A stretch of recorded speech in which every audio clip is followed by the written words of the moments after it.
1 करोड़ जो लोग आपसे जुड़े हैं, क्या यही नींव रखेंगे हिंदू राष्ट्र की? आप कहती हैं हिंदू राष्ट्र, नेपाल में भी चर्चा चली हिंदू राष्ट्र, मगर मैं कहता हूं भारत हिंदू राष्ट्र है ऑलरेडी। जीत निश्चित है मेरी, उदास हो नहीं सकता उदास। अच्छा, माखन तो भले ही दुर्योधन ले गया, मगर माखन चोर है मेरे पास। तो वर्तमान इस देश को अभी लंबे समय तक प्रधानमंत्री नरेंद्र मोदी जी की आवश्यकता है और रहे। और मैं एक सन्यासी होने के नाते और अपने जो करोड़ों लोग जो जुड़े हैं उनकी तरफ से मैं इतना ही कहूंगा कि हम लोग तो आपके साथ हैं। आप देश के प्रधानमंत्री हैं और मुझे गर्व है अपने प्रधानमंत्री पर, और मैं उनके साथ चट्टान की तरह खड़ा हूं। दिल्ली में हम महाराज जी को देखेंगे तो यह हमारा स्वप्न जैसा ही है।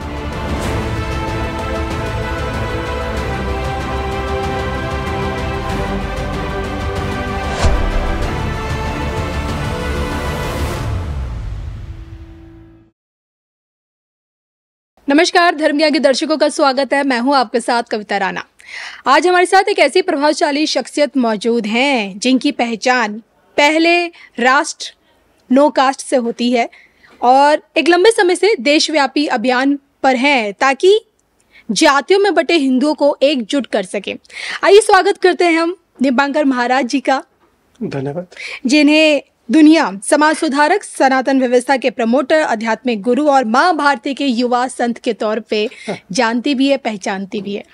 बहुत बहुत धन्यवाद, बहुत धन्यवाद कविता जी। आप हिंदू से बड़ी कोई जाति नहीं, सनातन से बड़ा कोई धर्म नहीं, इसी स्लोगन से, इसी टैगलाइन से आपकी यात्रा लंबे समय से चल रही है, भिक्षा यात्रा। लेकिन आप अपनी इस भिक्षा यात्रा में कितना सफल हो पाए आज की डेट में? अभी तो बोलते हुए बड़ा प्राउड सा फील होता है कि अब तक एकीकरण का संकल्प लेने वाले लोगों की तादाद 1 करोड़ पार कर चुकी है। अभी अच्छा लगता है। बहुत बहुत बधाई हो आपको। धन्यवाद, बहुत बहुत आपको भी और आपकी पूरी टीम को जो कंधे से कंधा मिलाकर खड़ा हो जाता है जी। चट्टान की तरह। और 6 से अधिक राज्य हो चुके हैं जो कवर किए। 18,000 किलोमीटर के लगभग हम यात्रा कर चुके हैं जी। और 900 दिनों से ज्यादा की ये यात्रा हो चुकी है। तो यात्रा मुझे लगता है कि जब 23 नवंबर 2022 को उत्तर प्रदेश के देवरंद से शुरू की थी तब अकेला था जी। आश्रम के कुछ भाई बंधु साथ थे, मगर आज 1 करोड़ लोगों का समंदर कहूं, सुनामी कहूं, जनसैलाब कहूं, साथ खड़ा है कंधे से कंधा मिलाकर, जो मुझसे ज्यादा तेज आवाज में कहता है कि मुझे गर्व है हिंदू होने पर, सनातनी होने पर, भारतीय होने पर। आपके जो यही 1 करोड़ जो लोग आपसे जुड़े हैं, क्या यही नींव रखेंगे हिंदू राष्ट्र की हमारे देश में? देखिए, आप कहती हैं हिंदू राष्ट्र, नेपाल में भी चर्चा चली हिंदू राष्ट्र, मगर मैं कहता हूं भारत हिंदू राष्ट्र है ऑलरेडी। मांग क्यों की जा रही है? नेपाल में की जा रही है, हमारे देश में की जा रही है। बोल सकते हैं, बोलने में समाज अपने एजेंडे में हिंदू राष्ट्र रखता है, आधिकारिक तौर पे चाहता है कि घोषणा करे, पासपोर्ट में चाहता है कि भारत के पासपोर्ट में दिखे हिंदू राष्ट्र। मुझे याद है बड़ी महत्वपूर्ण टिप्पणी थी देश के बड़े महत्वपूर्ण व्यक्ति की, भारत ऑलरेडी हिंदू राष्ट्र है ही जी। आप सोचिए कि किसी के 57 देश, किसी के 100, हम लोगों का एक ही है, और जो हिंदुओं का स्थान है वो हिंदुस्तान है। तो हम लोगों का तो राष्ट्र यही है ना हिंदुओं का, तो ये हिंदू राष्ट्र ही तो है। नेपाल में भी तो हिंदू हैं, तो वो भी हिंदू राष्ट्र है। 2008 में तो हिंदू राष्ट्र हटा के गणतंत्र बोलना शुरू कर दिया था। क्या हाल हुआ? तो मुझे लगता है कि अब इस देश को निसंदेह अपने संगठित होने पर, अपने एक होने पर गर्व करना चाहिए और प्राउड की अनुभूति हर सनातनी हिंदू को होनी चाहिए। और हर व्यक्ति अपने अपने मत संप्रदाय को मानने के लिए स्वतंत्र है, सब खुशी से माने।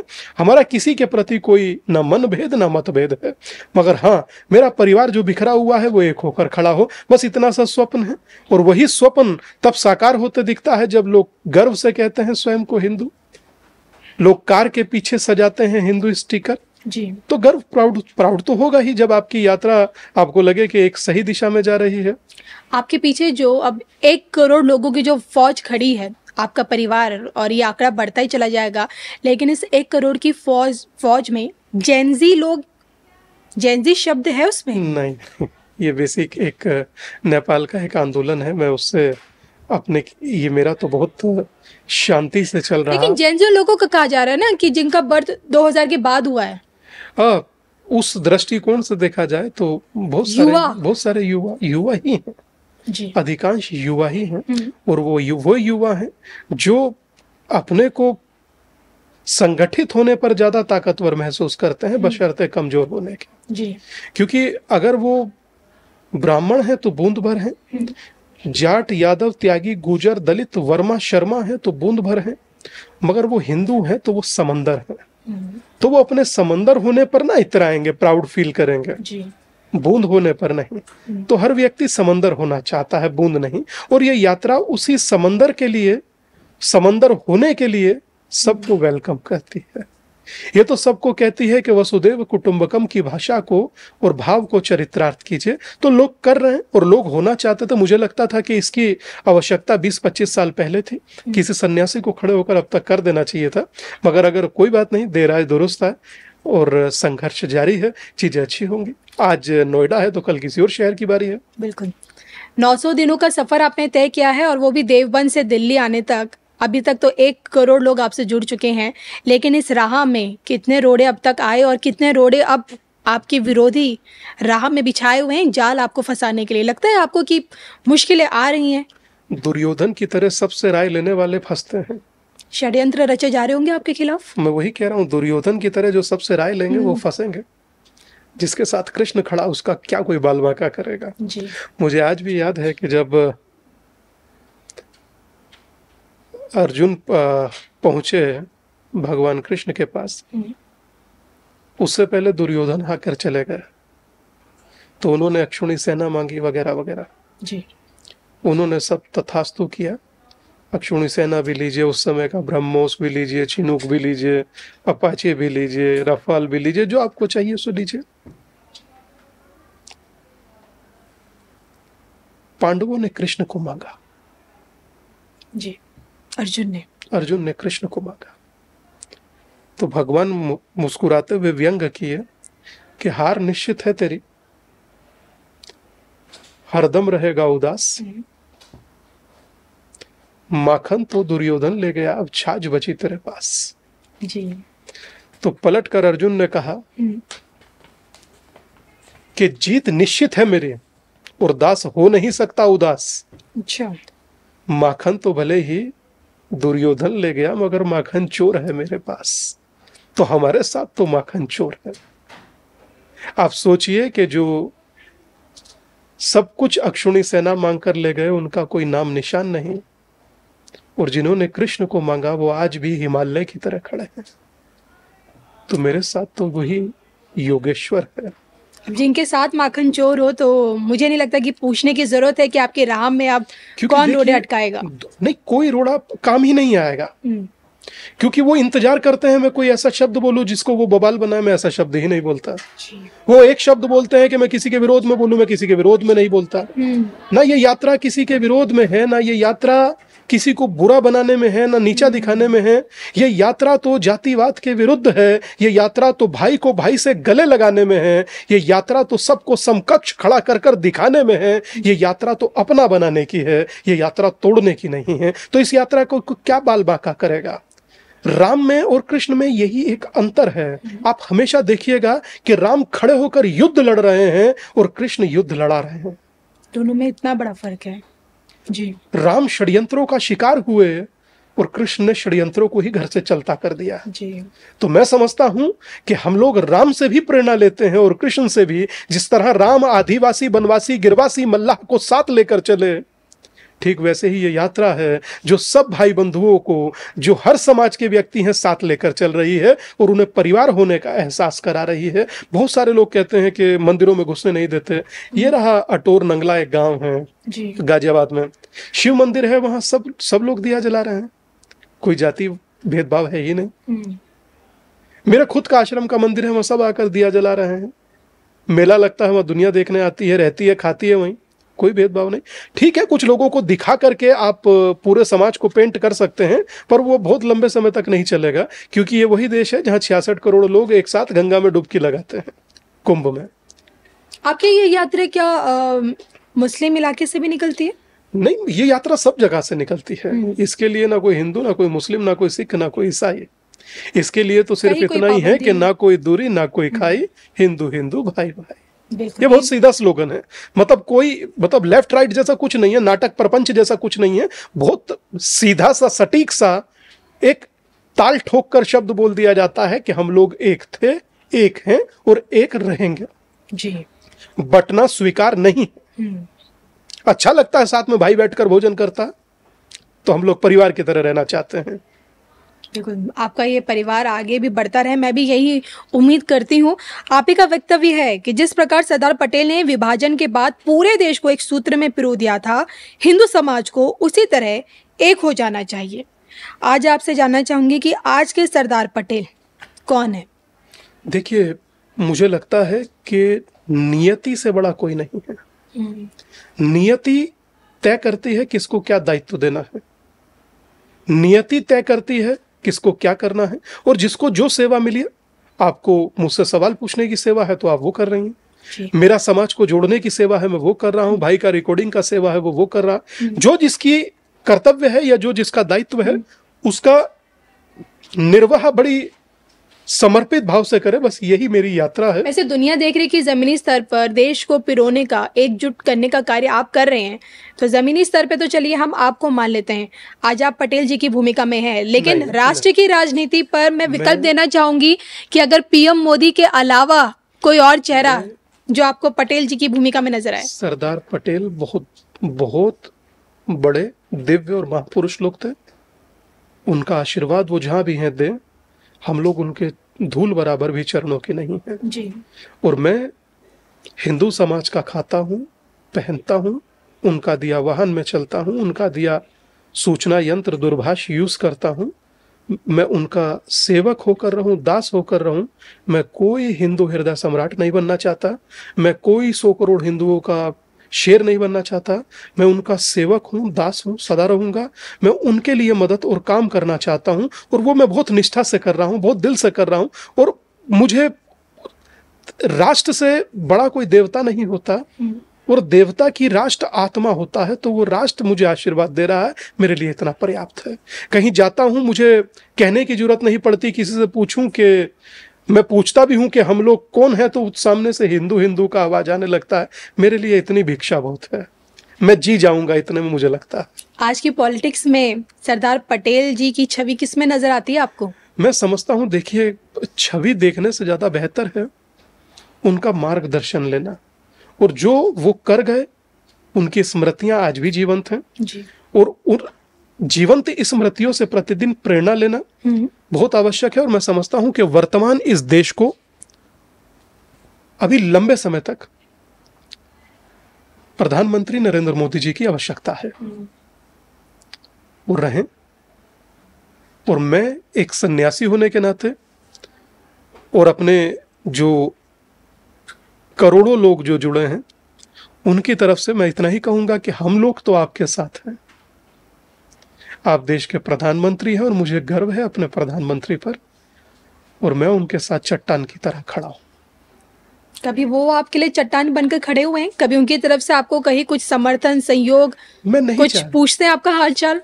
उन्हें सब पता है, उन्हें सब पता है। राजा से कहा प्रजा छिप पाती है, यानी कि संपर्क होता है। नहीं, मैं कहता हूं कि उन्हें सब पता ही है। एक भजन है ना कि ओ पालनहारे निर्गुण हो न्यारे, तुमरे बिन हमरा कोई नहीं। जी। तो देश के राजा के बिना प्रजा का है कौन? तो उनको बताने वाले तो 50 लोग हैं, उन्हें बताते ही होंगे कि कोई है सन्यासी जो ऐसा काम कर रहा है।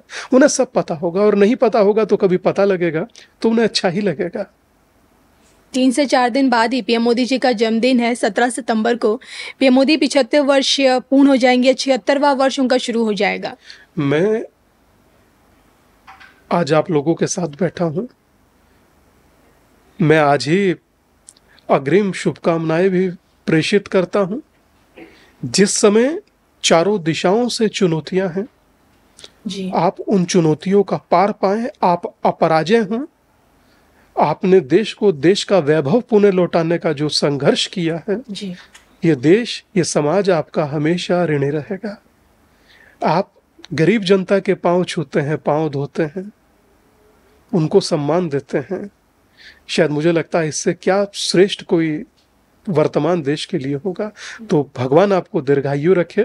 और एक था कि जन्मदिन उसका जिसकी सुनहाक समय रुक जाता है, जिस ओर नजर कर देता है इतिहास उधर मुड़ जाता है। तो आपको अनंत शुभकामनाएं हमारी तरफ से भी और आपकी तरफ से भी। पीएम मोदी जी के ही कार्यकाल में आपकी इस भिक्षा यात्रा का शुभारंभ हुआ। आज आपसे जानना चाहूंगी, इस भिक्षा यात्रा का समापन किसके बतौर प्रधानमंत्री कार्यकाल में पूर्ण होगा? मैं समझता हूं कि शुरुआत है तो अंत तो होना चाहिए नहीं, मैं चाहता, मैं अंत इसका करना नहीं चाहता यात्रा का, मगर मैं, हाँ, जरूर कभी मौका लगेगा तो मैं प्रधानमंत्री जी को जाकर जानकारी जरूर देना चाहता हूं कि आपसे प्रेरणा लेकर, जैसे आप सबको साथ लेकर चलते हैं, जी। आपसे प्रेरणा लेकर, पूज्य सर संघचालक जी से प्रेरणा लेकर, सर संघचालक जी ने ही कहा था कि एक कुआं, एक शमशान और एक भगवान। वो भी इस यात्रा का प्यारा सा उद्घोष है। उसी उद्घोष के साथ ये यात्रा 900 दिन से अधिक पहुंच चुकी है।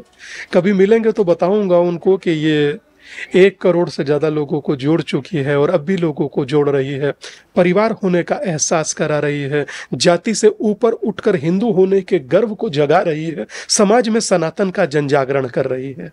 और ये आप लोग हैं तो शायद मैं कर पा रहा हूँ, यूपी में मुख्यमंत्री जी हैं, मैं कर पा रहा हूँ। अगर जो नहीं होते तो शायद 900 दिन छोड़िए, ये 9 घंटे भी यात्रा शायद ना चलती। मुझे अपना जवाब मिल गया है। इसी कड़ी में जानना चाहूंगी, आपकी यात्रा कश्मीर तक पहुंची? नहीं, अभी नहीं, अभी मौका नहीं मिला, क्योंकि थोड़े से सुरक्षा को लेकर इश्यूज होते हैं। वो जब तक सॉर्ट आउट नहीं होते, मुझे लगता है कि कहीं भी इस तरह की यात्रा होती है तो बड़ा सोच समझ कर करना होता है। बस ये सब इतना कहूंगा कि कुछ बातें कभी बोली नहीं जाती, मगर संघर्ष और चुनौतियां बहुत होती हैं। लेकिन कश्मीर तक जाएगी आपकी यात्रा, ये तो मौका लगेगा तो चूकने जैसा कुछ है ही नहीं। क्योंकि मुझे लगता है आप इस मौके से चूकेंगे नहीं। एक शब्द है ना, बोले ना, मैं झुकेगा नहीं टाइप वाला, तो ये यात्रा रुकेगा नहीं टाइप वाला। ये यात्रा चलेगा और निरंतर चलेगा, और ये यात्रा को चलना भी चाहिए। इस यात्रा की यही सबसे बड़ी खूबसूरती है कि ये यात्रा दौड़ रही है और प्रत्येक हिंदू को जोड़ रही है। ये अपने मूल विजन पर काम कर रही है। ये जातियों से लोगों को ऊपर उठने का संदेश दे रही है कि आप एक हो, परिवार हो, सनातन हो, यूनाइट हो, राष्ट्रवाद इस देश में चले, जातिवाद नहीं। बिल्कुल। आप जिस मुजफ्फरनगर से आते हैं वहाँ योगी की सत्ता है और आपकी ये यात्रा अब तक सफल हो पाई। आपने अभी बताया कि योगी जी के रहते हुए उनके नेतृत्व में काफ़ी सहयोग आपको मिला, जिसके चलते 900 दिनों तक आपकी यात्रा ने में 1 करोड़ लोगों को आपसे जोड़ा है। तो देखिए, सवाल तो बनता है आपसे यूपी से कि योगी जी यूपी से क्या कभी दिल्ली में हम लोगों को नजर आ पाएंगे? मैं समझता हूँ कि जरूर आने चाहिए, और हम लोग तो उत्तर प्रदेश के हैं, और उत्तर ना दे तो बनेगा नहीं। तो उत्तर देने में हम लोग तो बहुत स्पष्ट होते हैं। तो हमारा तो हमेशा रहेगा कि अगर दिल्ली में हम महाराज जी को देखेंगे तो ये हमारा स्वप्न जैसा ही है। हमारा स्वप्न उस दिन पूरा होगा। इंतजार कब तक करना पड़ेगा हम लोगों को? ये देखिए, नियति तय करती है, नियति तय करती है। हम लोग तो गिलहरी हैं, अपना अपना योगदान दे रहे हैं समाज के लिए, राष्ट्र के लिए। अब बाकी तो तय नियति करती है, और कहते हैं ना कि काल उसका क्या करे जो भक्त हो महाकाल का, तो बाकी तो महादेव ने तय करना है। बिल्कुल। ध्यान से सुनो सनातन की सुनामी को, जो कह रहा है ना कोई दूरी ना कोई खाई, हिंदू हिंदू भाई भाई। तो परिवर्तन के आप इसमें संकेत दे रहे हैं। परिवर्तन अब बहुत जल्द जाते जाते एक सवाल है कि बिहार और बंगाल में भी होता हुआ नजर आ रहा है आपको? मुझे बिहार में, मैं सीमांचल के इलाकों में जब अभी यात्रा कर रहा था आदरणीय गिरिराज दादा के साथ, तो मैंने वहाँ देखा, वहाँ संगठित होने का और हिंदू होने का और राष्ट्रवाद का जबरदस्त ज्वार भाटा जैसा है। बिहार में जो मैं सीमांचल के इलाकों में था, अररिया, पूर्णिया, कटिहार, नौगछिया, किशनगंज, बहादुरगंज, मतलब बांग्लादेश की सीमा से 50-55 किलोमीटर दूर मेरी एक यात्रा थी। मैंने वहां देखा दीवानापन लोगों में, जो राष्ट्रवाद के प्रति है, सनातन के प्रति है और हिंदू होने के गर्व के प्रति है। तो मुझे लगता है कि वो गर्व तो सर चढ़कर बोल रहा है। और एक शब्द में इसको कहूं कि ये 21वीं सदी सनातन की है, ऐतिहासिक होगी, बहुत से इतिहास रचे जाएंगे, मगर भारत हमेशा एक सूत्र में बंधा मोतियों की तरह हमेशा चमकता रहेगा और संदेश देगा कि हम एक थे, एक हैं और एक रहेंगे, बटेंगे नहीं। बिहार में तो आप देख चुके हैं बिहारियों की दीवानगी, बंगाल में दिखेगी आपको अपनी यात्रा के? देखिए, सनातन के जो सनातनी है वो एक शेर जैसा है, योद्धा है। अगर शेर अपनी कहानी खुद नहीं लिखेगा तो शिकारी स्वयं को महान बताता है जी। अब इन शेरों का वक्त है ये अपनी कहानी खुद लिखे, किसी शिकारी को महान न बनने दे, वरना नाटक और प्रपंच की श्रृंखला समाप्त होने का नाम नहीं लेती। मुझे लगता है अच्छा समय है, और इस अच्छे समय में हम सब लोग अपने घरों में, अपने शहरों में जहां भी रहते हैं, बस इतना ध्यान रखें कि इर्द गिर्द मनुष्यता मरे नहीं, हम लोग खड़े हुए एक दूसरे के लिए। अगर गांव में किसी को आवश्यकता है, किसी की बेटी का विवाह है, तो सब अपनी बेटी समझकर उसका साथ दें। किसी को आवश्यकता है तो उसके साथ खड़े हों, कोई भूखा नहीं रहे। हम सब लोग संगठित होकर, एक होकर आगे बढ़े निरंतर, बस इतना सा प्रयास है और ये प्रयास जारी रहेगा। और ये प्रयास अब मैं नहीं, अब मेरे साथ बहुत सारे लोग कर रहे हैं। आपके अंदर इतने ही सुंदर विचारों के साथ आपका एक सुंदर संदेश हमारे दर्शकों के लिए।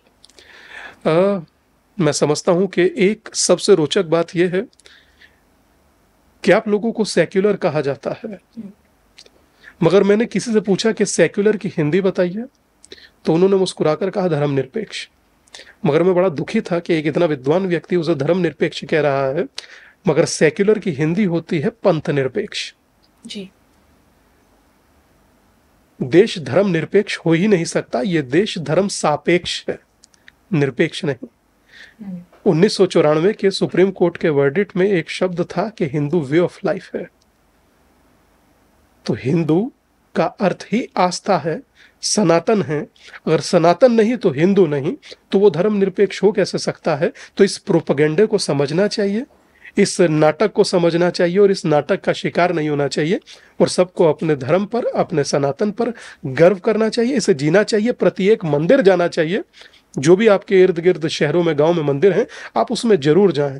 और जिस दिन मेरा दिल है, जिस दिन भारत में प्रत्येक शहर गांव में हनुमान चालीसा होने लगेगी, चीजें अपने आप ही बहुत सीधी दिशा में चलने लगेंगी। तो मेरा सबसे आह्वान है, जहां मौका मिले, जहां आपको वक्त मिले, 50-100 लोग एक हो जाएं, इकट्ठे हो जाएं और हनुमान चालीसा का प्रतिदिन हर मंगलवार पाठ करें। इससे ज्यादा मुझे लगता है संदेश की जरूरत नहीं। और इसी संदेश के साथ एक साथ फिर बोलिए, गर्व से कहें कि हम हिंदू हैं। नमस्कार। नमस्ते।